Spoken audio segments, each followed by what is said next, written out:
My name is Robyn, and when I was 17, I fell into a relationship with a man who abused me. And so I am now 50, and I am a survivor of domestic violence and also right-wing extremism and white supremacism. I was with him for 2 years, and I was able to survive that relationship and pull myself from this extremist lifestyle.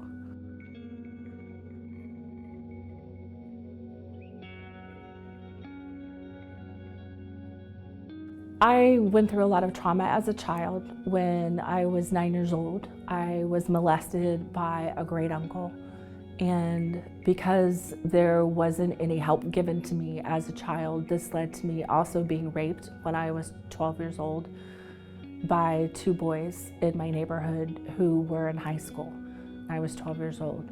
And one of the boys later on, when I did get to high school, when I then was in 10th grade, he was a senior. He then also would taunt me at school. This led to worse trauma.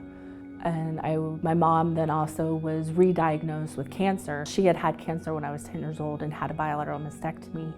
But I found out in 10th grade that it was back and that she was dying. That is when I started getting into the new wave movement, and I started skipping school. I would hang out at a new wave club.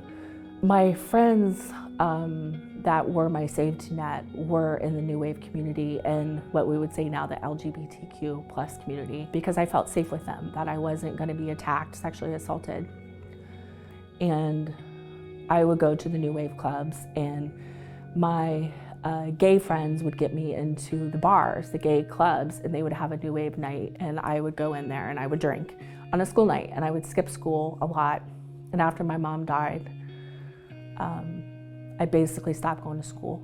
After I failed the school year, I said, well, I might as well just quit and drop out. The state of Florida allowed me to quit school at 15, so I did, and I got a GED.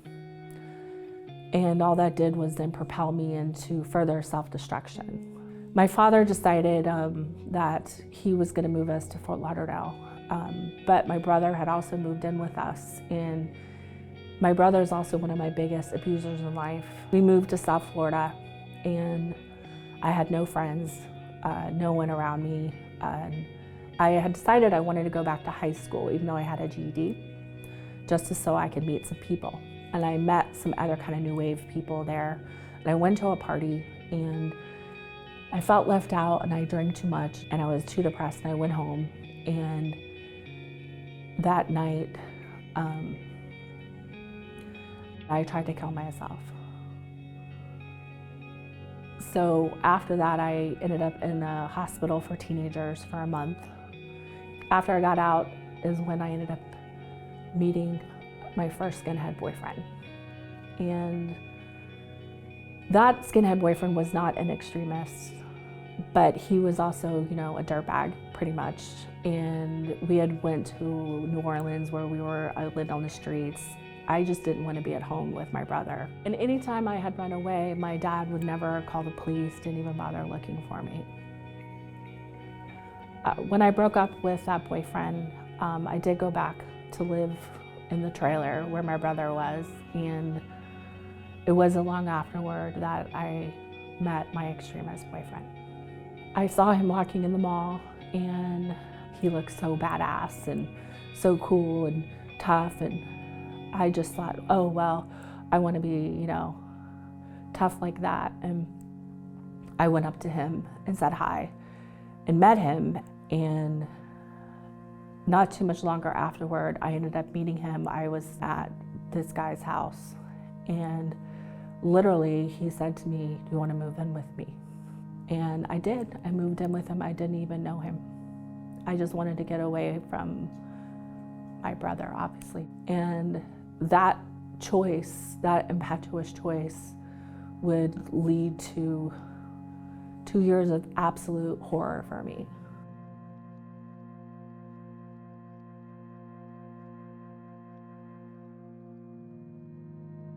He was very romantic, very charming, which is really typical for narcissists, for people who are abusive. But then it escalated. If someone looked at me wrong, he would go and knock their teeth out.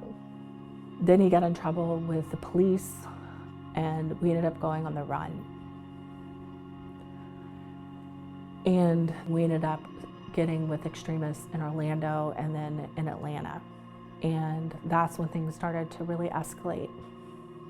We stayed in a house with a bunch of other skinheads that were, white supremacists, neo-Nazis.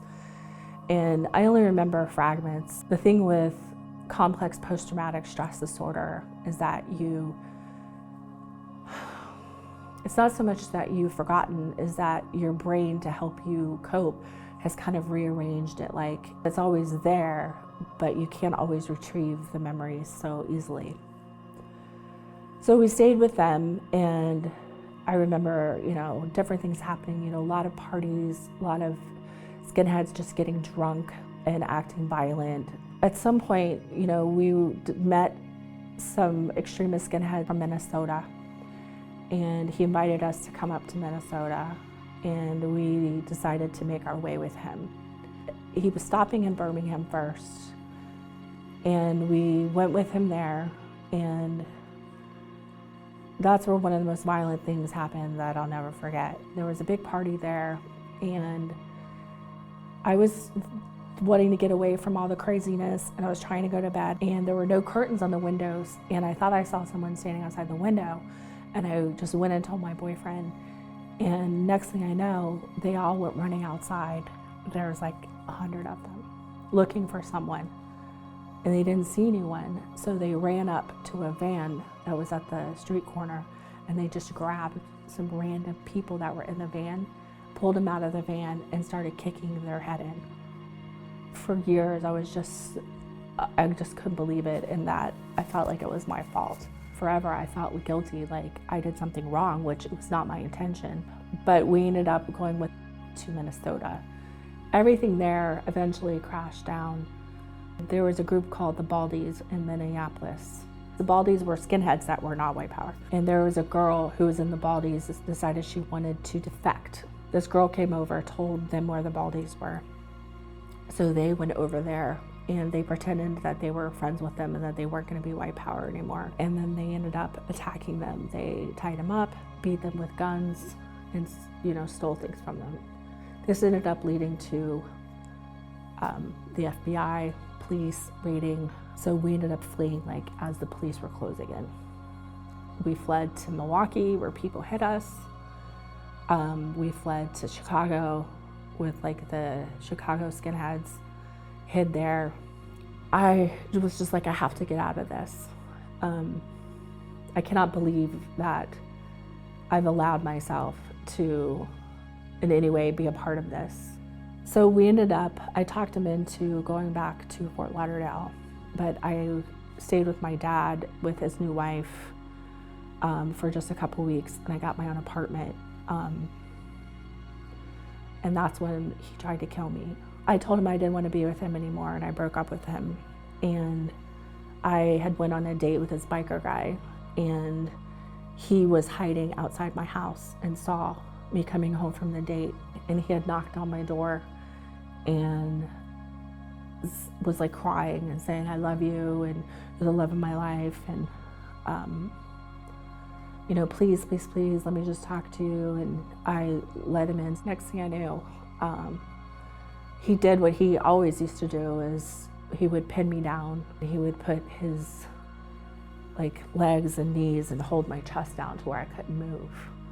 And he took the helmet that I had, and he started hitting me in the face with it, calling me a whore. And he had a razor blade, probably doing coke. And he said, "You're gonna die. Your mom died to get away from you. Nobody loves you. Nobody wants to be with you. Even your dad, that's why he moved and left, because he didn't want to be around you either. And if you don't want to be with me, you're gonna die. We're gonna die together."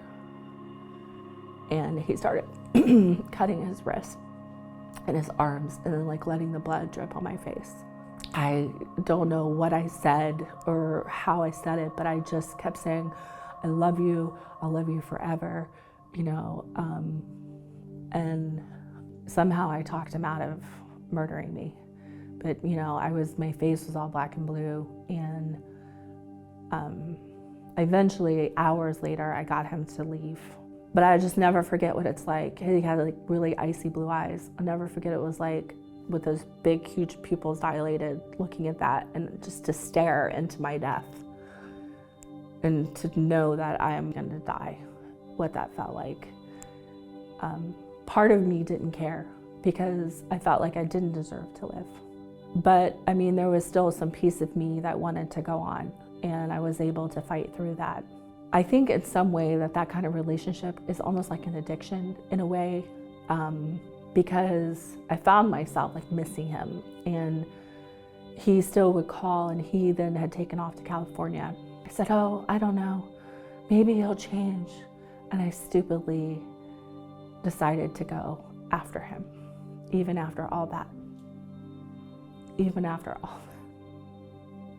So probably like 2 months later, one of his friends who was going out to California where he was, I hopped in the truck and I rode 3 days to California to be with him. And as soon as I got there, I said, what the fuck did you do? Because he was completely the same. I don't even remember how, but somehow we ended up getting back, and somehow we flew back. I don't even remember how. And we weren't back too long. And next thing you know, his parents show up at our house, and they said to him, Tim, the FBI was here and they were looking for you. And he wanted to run again, and he said, you're going with me. They're gonna want you too, as an accessory. And I was like thinking, I don't care. I would rather go to jail than be with you. His father drove us to the FBI office in Miami. I remember going past each exit on 95 and just thinking, is this it?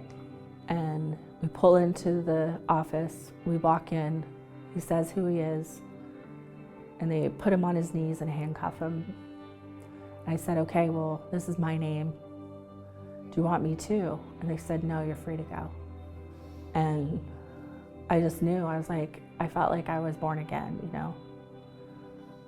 Throughout this thing though, I would work because Gator, my boyfriend, his name was Tim Bowden, but he went by Gator. He would put different tattoos on me. He earned his money by doing these homemade tattoos. He had tattoo guns that he bought. But I remember him telling me too that, no decent man will ever love you with the tattoos, that I've put on you. And it wasn't too long after he went to prison or jail that I met my daughter's father, and we just started dating. And he's like a country guy.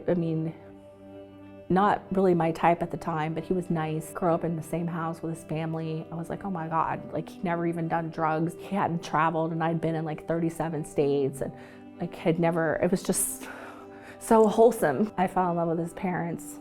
His mom and dad loved me, and I think I fell in love with his family more than anything.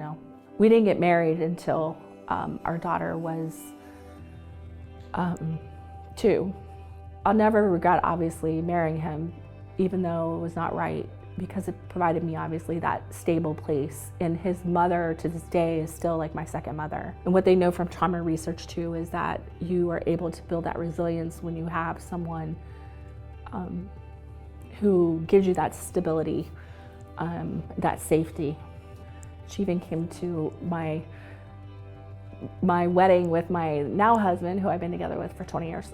But that gave me the place to feel safe and secure. And then that's when I decided too that I wanted to go to college.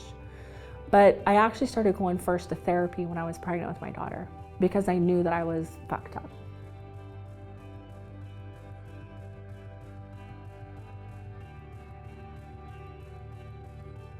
So that was the start of my healing. And then at 25, I went to community college, and I ended up getting into the Honor Society. I ended up graduating with 2 full scholarships. I had started writing for the newspaper in college. Then I started freelancing for the Miami Herald while I was in college. I couldn't believe it. I was like, someone like me, this piece of shit who used to panhandle off the street and who had dropped out of high school.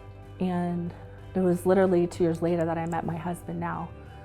I made a list kind of for myself, like who and what I deserved. And I knew I deserved someone who would love me for who I was. I ended up becoming a journalist, and when I would be on stories and I got to meet people who were going through hard times, like I felt so connected to them because of everything I'd gone through, but I wanted to do more. And when I was laid off from the newspaper up here, I decided to go back to school and get my teaching certification. And I ended up getting a job working for a nonprofit where I was running a program at a high school. And I love that work because I was able to help students. But I still had a lot of work to do to, decolonize my mind. And I'm really grateful that in college at FIU, I was able to take African American history classes and learn so many things that are not taught to children, especially in the South. My parents are from South Carolina, I grew up with family that would say like it was the War of Northern Aggression. I am descended from slave owners. I want to say this. I used to argue against my dad all the time, but I still got caught up in this. It's just so surreal to me how, as a child, like I felt this way and then going this way, When I had these students at the inner city school and they would say to me like, why are we going to listen to you, white lady, I would just tell them, no, I don't know what it's like. That's all I could say, I just know what it's like to be hungry, and I know what it's like to be alone, and I care. And I think when you come to people with a genuine heart, they can get to that place where they can trust you.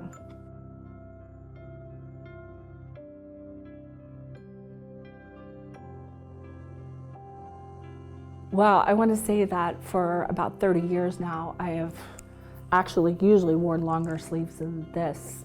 And I have not been able to go to the beach without a shirt on. I've not been able to swim without wearing like a swim shirt. One time even I went to the pool, the community pool, and I did not wear a swim shirt. And this man looked at me like I was the biggest scumbag ever. I've had a lot of surgeries. I've had more than 20 surgeries. Every time I go to get a surgery, I start crying because I have to tell them that I'm not a neo-Nazi skinhead. I could be getting blood and they see part of my tattoo and they rip my shirt up and go, oh, what's that? And I shudder and I pull back, I recoil. These tattoos are marks put on me by someone who hurt me, raped me, tried to kill me, used me. They're reminders of him. And it's just hard because it was just a small period of my life, but it was a horrible, traumatic period. 30 years that I have felt this shame just suffocating my soul. They're not tattoos, they're scars. Yeah. So having them removed, and knowing that they're almost gone, I cannot thank Removery enough. I have 9 tattoos. They go, this is the worst part, they go all the way up here, they go here, I have it back here, I have here, I have here, here, and here. And then all at once, I take no breaks. I'm like, get her done. It fucking hurts, but I'm like, get it done.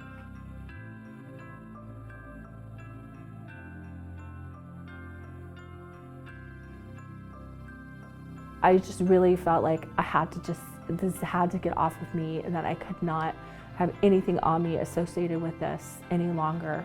I've wanted them off for many years, and of course, one of the big ones, of course, is money. But when I saw Charlottesville and I heard them chanting, Jews cannot replace us, I cried.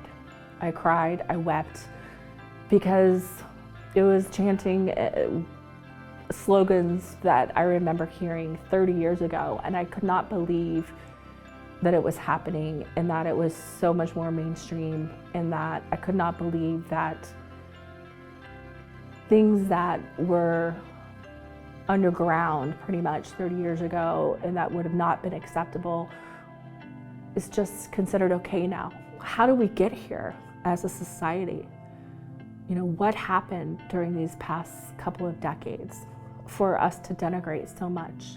So I wanted to come out and say my story, even though it was so long ago, and say that if you are someone out there and you are a woman or a girl who's caught up in this, that you can get free and you can get safe, that you can survive this and you can eventually start to thrive.